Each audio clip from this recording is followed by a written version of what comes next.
on secoue un figuier. Jacob est retourné riche. La Bible déclare Jacob, la première chose, Bethel. Parce qu'il savait que tout ce que j'ai gagné là, c'est grâce à Bethel. Retourne à Bethel. Dis à ton voisin, va à Bethel. À Bethel, c'est pour aller faire quoi? Pour aller déposer les dîmes et les offrandes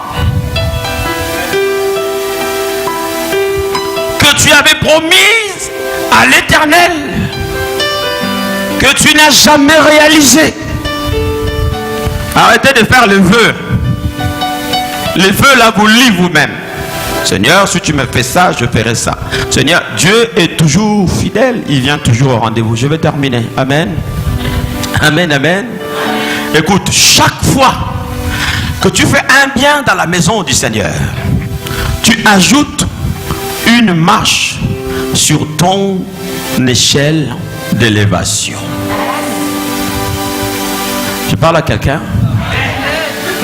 Chaque fois que nous faisons un bien dans la maison de Dieu, dans le donner, comme Jacob a donné le seul élément qui lui restait, il a donné ça à Dieu parce que son cœur était attaché à Dieu.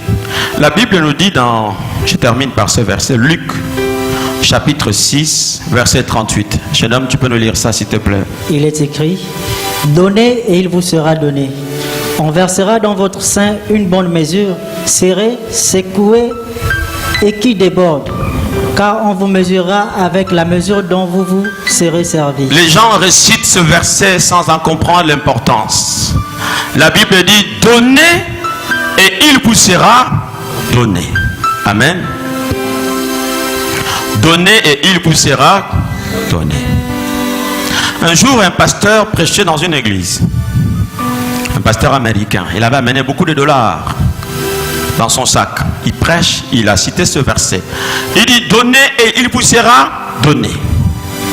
Alors, il a pris un billet de 10 dollars. Il a donné à une maman, une commerçante qui était déjà tombée, le commerce ne marchait plus.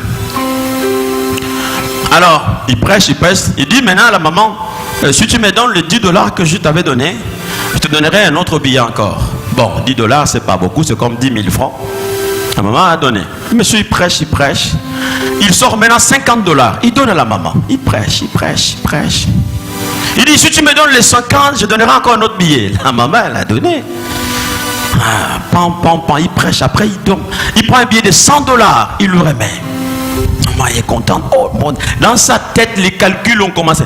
Vous savez, il y a des gens qui sont terribles. Il ne faut pas leur montrer l'argent. Dès qu'ils voient l'argent, les calculs commencent à sortir de la tête.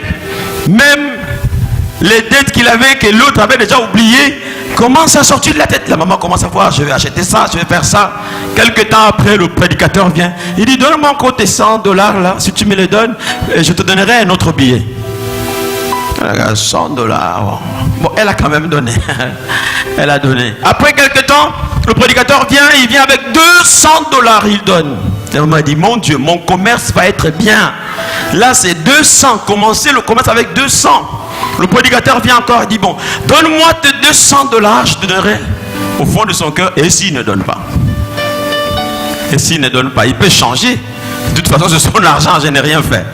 Après, bon, elle a quand même donné. Le prédicateur revenait avec 500 dollars. Le maman a dit: mon Dieu, quelle bénédiction aujourd'hui. Alors le prédicateur vient et dit: si tu me donnes ces 500, je te donnerai d'autres billets. Elle hésite. 500. C'est comme au jour d'aujourd'hui, 500 000 quand même. Après, bon, les gens ont crié: ouais. Les uns disaient: donne. Ceux-là qui n'aiment pas donner disent: ne donne pas. Amen. Il y a toujours des gens qui sont comme ça, qui te découragent à donner pour Dieu. Ne donne pas, c'est trop. Quand tu veux donner à Dieu, ne demande à personne le conseil. C'est une relation entre toi et l'Éternel. Parce que celui, imagine-toi, il veut donner 1 million à Dieu. Et l'autre, elles-mêmes, ils ont des dettes, chacun 100. Et lui dit: non, million, va dire beaucoup, donne même 500. Les 500 qui m'ont resté là, tu me donnes aussi 100. Vous voyez? C'est comme ça que les humains nous sommes, n'est-ce pas? Quand tu veux faire quelque chose avec Dieu, c'est dans le secret, dans le cœur entre toi et l'Éternel. Pourquoi tu veux? La Bible dit, si tu le fais, si tu le dis aux autres, tu as déjà ta récompense. Dieu ne te bénit plus. Alors la maman a donné les 500. Le monsieur est venu, il a prêché, mais cette fois il a duré dans la prédication. Il ne revenait pas vite. La maman, le cœur battait, elle transpirait déjà. Mon Dieu, mes 500. Si j'avais gardé les 500. Mais le monsieur est quand même venu avec 1000. Oh, tout le monde a clamé. Ouais. Après quelques temps, le prédicateur dit, si tu me donnes, je te donnerai encore. La maman a dit, non, on s'arrête là. On s'arrête là. On s'arrête là. Et c'est quand elle a dit ça, le prédicateur a dit, vous voyez, j'avais déjà prévu 10 000. 10 000 à lui donner. Le verset l'a dit, donnez et il vous sera donné. On vous mesurera selon la mesure que vous aussi vous avez utilisée. Dieu, il contrôle tout. Il a regardé Jacob, il a béni Jacob, et Jacob est revenu. Il a donné la dîme de tout. Je ne sais pas à qui il a donné cette dîme-là, mais il a donné la dîme de tout. Et jusqu'aujourd'hui, la ville de Bethel est reconnue dans ce pays. Le nom que Jacob avait donné est reconnu. Et vous savez quoi? Quelque temps après, Jacob est tombé encore dans la famine. Oh, tu peux aller très loin avec cette prédication. La nourriture a manqué. Or, Dieu savait que la famine allait arriver. Il avait déjà préparé Joseph, le mettre en prison, aller chez Potiphar, l'élever là-bas. Pendant que tu es en train de te lamenter, il y a un Joseph qui avait été mis à l'écart pour toi depuis très longtemps. Arrête de murmurer. Parle à ton Dieu. Rappelle-lui tes souvenirs. Et si tu peux, rappelle-lui ce que tu as fait dans sa maison. Pendant que Jacob se voyait mourir, on vient lui annoncer que Joseph est en vie et riche. Et Joseph peut te changer de destinée, peut te changer de pays, peut te changer de mode de vie, de fonctionnement de vie. La Bible dit, quand il a appris la nouvelle, les forces sont revenues. Que les forces reviennent dans ta vie au nom de Jésus. Que ta foi revienne encore en force au nom de Jésus. Il a vu le Dieu de son père Abraham. Mais tout ça vient d'où? Ça vient de l'échelle que lui-même avait soutenue. Est-ce que tu soutiens ton échelle toi-même? Est-ce que tu appuies ton échelle? Est-ce que tu appuies ton échelle? Qu'est-ce que tu fais pour Dieu? Qu'as-tu fait pour Dieu déjà?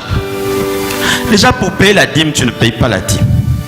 Les offrandes, même si tu as du mal, même la petite pièce, tu as du mal à donner. Tu ne sais pas que ce que tu fais, c'est pour toi-même. C'est pour toi-même. Dieu ne regarde pas que tu donnes beaucoup, que tu donnes peu. Il regarde l'état de ton cœur. Il regarde l'état de notre cœur. L'homme doit lui-même soutenir son échelle. Aussi longtemps que tu ne fais rien pour la maison de Dieu, ton échelle manque de marche. Il est difficile pour toi de gravir, de monter. Or, ce que tu fais, ce sont des marches que tu ajoutes. Jacob lui-même a ajouté les marches dans son échelle. Et la Bible déclare que quand il est mort dans une vieillesse heureuse. Et il a laissé tout son peuple riche. Parce que les enfants d'Israël se sont enrichis dans le pays de l'Égypte. Et le jour qu'ils sont sortis du pays de l'Égypte, ils ont pris tous les trésors de l'Égypte. Ça a commencé par Jacob. L'échelle de Jacob était appuyée, était soutenue. Tu soutiens ton échelle? Qu'as-tu déjà fait pour l'Éternel? Quelqu'un peut voir un homme de Dieu, il peut l'envier. Tu sais ce qu'il a fait dans le secret avec Dieu? Tu sais ce qu'il a enduré avec l'Éternel des armées? Ta vie, tu la soutiens comment? Je vous ai donné le témoignage de la sœur qui a amené juste 40 ou 30 000 francs de son offrande. Mais l'Éternel des armées va l'amener plus loin. C'est que l'homme de Dieu avait déclaré va s'accomplir. C'est pourquoi Dieu a dit à Jacob, jusqu'à ce que ces choses que j'ai dites vont se réaliser. Moi, l'Éternel Dieu, je parlais. Amen, amen, amen. Jusqu'à ce que vous risquez d'envier, mes frères, d'autres personnes. Vous risquez d'envier d'autres chrétiens. La Bible dit, donnez et il vous sera donné. Demande à ton voisin, à ta voisine, même s'il est fâché, demande-lui, est-ce que tu donnes à Dieu? Pourquoi tu ne le demandes pas? Tu as peur qu'il te parle mal, hein? Donnez et il vous sera donné. On va secouer. Ne m'envie pas, si tu vois, n'est-ce pas, ma corbeille secouée. Ne m'envie pas, je connais le secret. Je soutiens les œuvres de l'Éternel. Parfois, je préfère mourir de faim, mais que l'œuvre de l'Éternel ne soit pas détruite. Amen. Salomon, il a donné 1000 vaches à l'Éternel. Il savait, et l'Éternel l'a soutenu jusqu'à la fin. L'Éternel lui a amené les trésors des autres pays. On vous mesurera selon la mesure que vous aurez utilisée. Quelle est la mesure que tu utilises? Quelle est la mesure que tu utilises? L'échelle, l'appui de l'échelle, c'est toi-même. C'est toi-même qui dois appuyer ton échelle. Amen. Amen, amen, amen. Ne vous en faites pas, mes enfants. Dieu aime les présents. C'est le Dieu des offrandes. Les offrandes sont parlées même jusqu'à la fin. La Bible dit dans le livre de Daniel, quand l'Antichrist viendra, la seule chose qu'il va faire, c'est de faire cesser l'offrande de la maison de Dieu.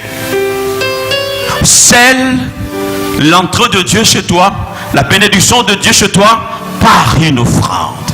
C'est toi-même, tu ajoutes toi-même les marches. Tu ajoutes toi-même les marches et tu monteras et tu montes, tu vas monter. Ce n'est pas compliqué. Ce n'est pas compliqué. Jacob a compris ça comme un homme qui est en train de partir, qui fuit son frère, qui est démuni. La seule chose qui lui reste, l'huile. Peut-être qu'il allait se blesser, cette huile. Il a pris toute cette huile, il a versé. Il a versé sur le caillou le symbole de son cœur qu'il a dressé vers l'Éternel, que l'Éternel restera toujours mon seul Dieu. Il a aimé l'Éternel et il a donné à l'Éternel.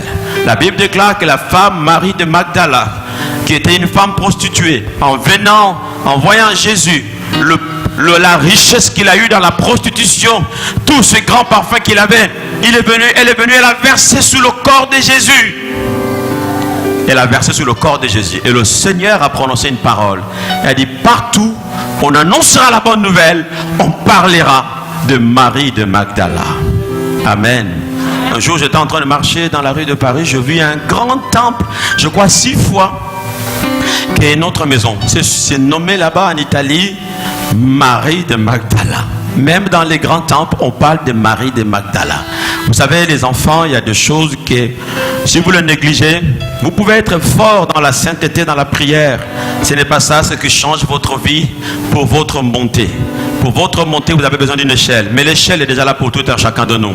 Mais l'échelle doit être appuyée. C'est pourquoi certaines personnes, tu montes et tu peux t'écrouler. Parce que quand tu ne soutiens plus ton échelle, quand l'échelle n'est plus appuyée, elle va s'écrouler.